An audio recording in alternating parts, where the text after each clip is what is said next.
Morning সবাইকে। আশা করি আপনারা সবাই ভালো আছেন, আমরাও ভালো আছি। আমাদের ভিডিওগুলো যদি আপনাদের ভালো লেগে থাকে তাহলে লাইক, কমেন্ট, শেয়ার, সাবস্ক্রাইব অবশ্যই করবেন। এইভাবে আমাদের পাশে থাকবেন। দেখতে থাকুন একটা ব্লগ।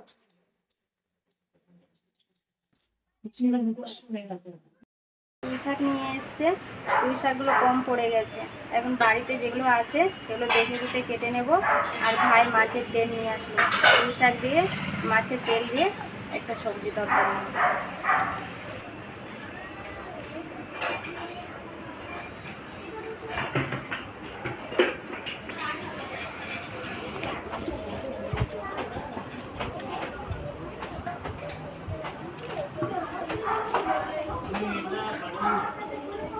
বাবা লোদগুলো কি বড় বড় হচ্ছে।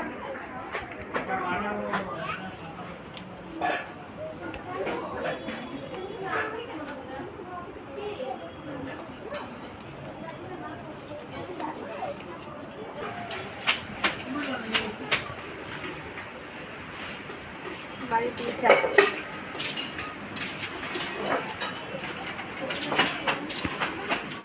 এবার পুঁই শাকগুলোকে বেছে কেটে নেব।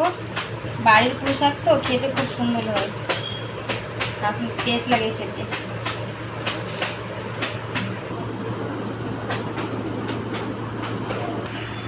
পুঁই শাকের মধ্যে আলু, বেগুন, কুমড়ো আর মাছের তেল দিয়ে পুঁই শাকটা রান্না করব।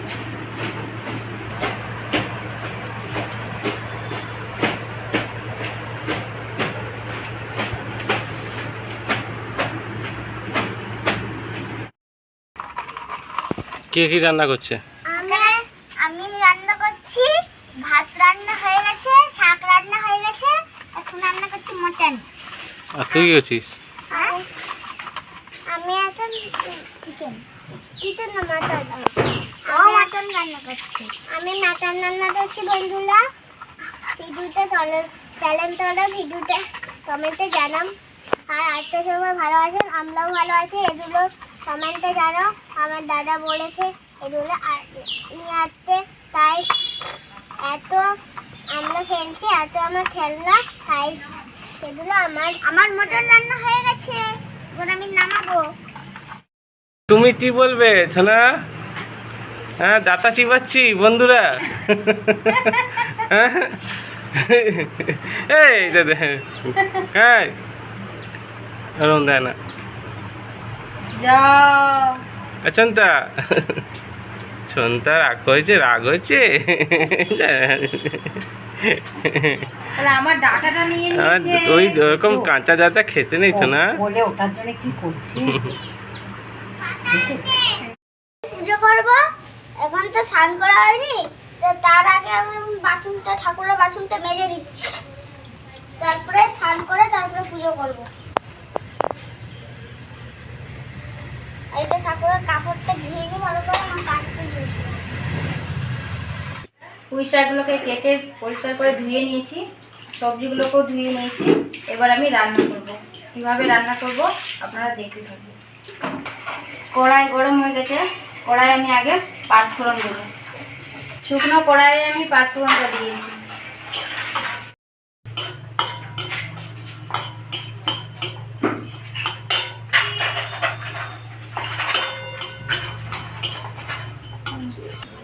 শুকনো কড়াইয়ে পাঁচফোড়নটা দেওয়ার পর লাল করে একটু ভেজে নিয়েছি।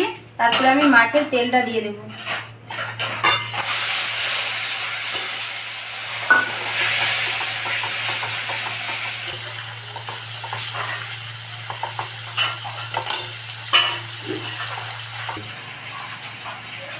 আজকে পুঁই শাকের চচ্চড়িটা আমি সরষের তেল দিয়ে রান্না করবো না, আজকে মাছের তেল দিয়ে পুঁই শাকের চচ্চড়িটাকে রান্না করবো। তেলটা অনেকটা পরিমাণে তেল আছে, আর সরষের তেলের দরকার পড়বে না।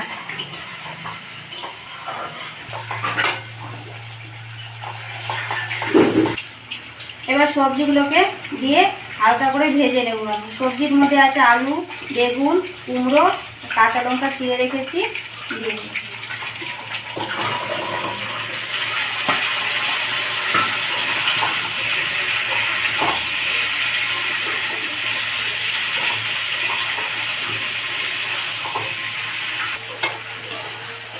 আপনারা ভাববেন কি যে সরষের তেল দিল না কেমন হবে পুঁই শাকের চচ্চড়িটা, কিন্তু মাছের তেল দিয়ে সরষের তেল ছাড়াও মাছের তেল দিয়ে রান্না করবেন, দেখবেন খুব সুন্দর হবে, খেতেও খুব সুন্দর হয় আর রান্নাটাও খুব সুন্দর হয়।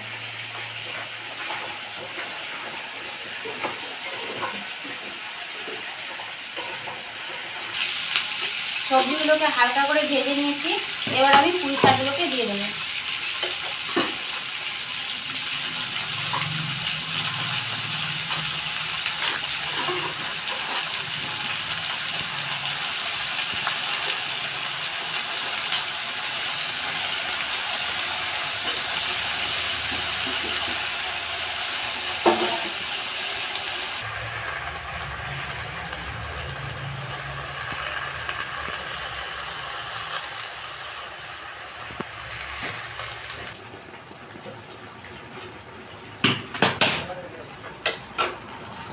এবার আমি পরিমাণ মতো নুন, হলুদ আর লঙ্কার গুঁড়ো দিয়ে দেবো। কাঁচা লঙ্কা দিয়েছি, কাঁচা লঙ্কাগুলো সেরকম ঝাল নেই, তার জন্য আমি অল্প অল্প পরিমাণে আমি লঙ্কা গুঁড়ো দিয়েছি।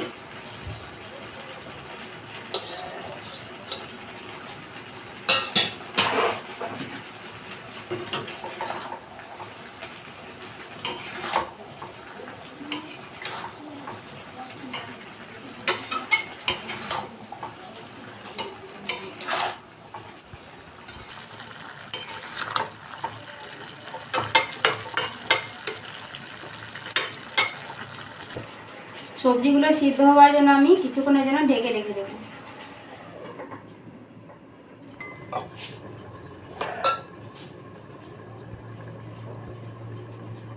আর ছাড়ানো করা হয়ে গেছে, এবার আমি পুজো করতে বলেছি। সব জোগাড় করছি। আসলে আমি পুজো করি, কিন্তু কাল অনেকদিন করা হয়নি, মা করছিল। কালকে ভাবছিলাম করব, কিন্তু কালকে দাদুর বাচ্চাটি ছিল বলে করতে পারিনি, আমি মানা করেছিল বলে, তাই আজকে আমি মা বলেছে করতে, আজকে করে দিচ্ছি পুজোটা। এবার আমি ঢাকাটাকে খুলে নেব।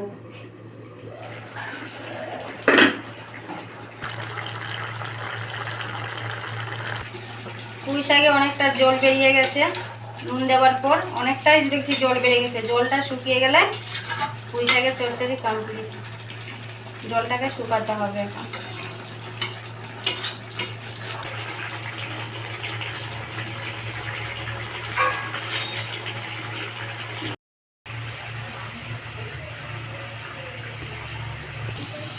এবার স্বাদ মতো আমি চিনিটা দিয়ে দেবো।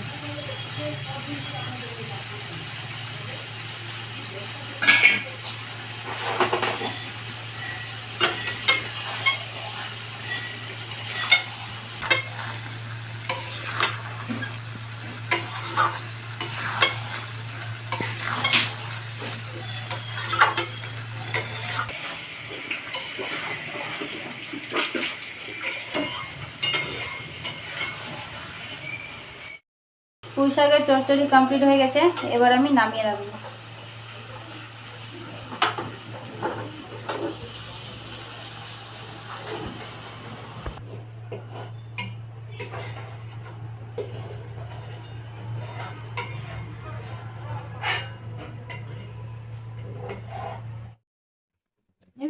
দাও।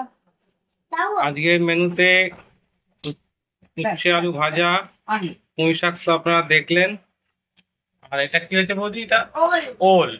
এটা ওলের ডালনা, আর ডাল আছে, আর এখানে আছে পমফ্রেট মাছ, আর এটা হচ্ছে পেঁপে আলুর তরকারি।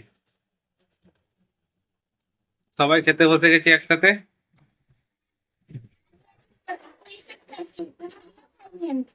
আজকে প্রথম রান্না করেছেন, খেয়ে দেখি,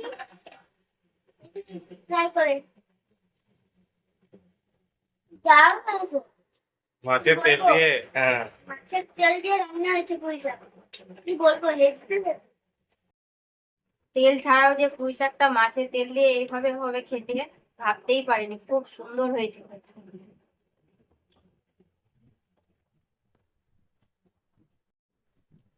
পুঁই শাকটা সত্যি খেতে সুন্দর হয়েছে। পুঁই শাকটা রান্নার সময় বৌদি দেখলাম মানে শুধু কড়াইতে পাঁচ ফোড়নটা ভাজলো।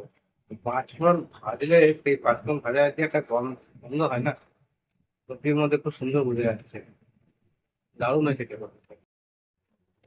পুঁই শাকটা দারুণ হয়েছে। আপনারা এইভাবে মাছের তেল দিয়ে রান্না করে খাবেন, দেখবেন খুব সুন্দর লাগবে। আপনারা ভালো থাকবেন, সুস্থ থাকবেন। দেখা হচ্ছে নেক্সট ভিডিওতে। টাটা।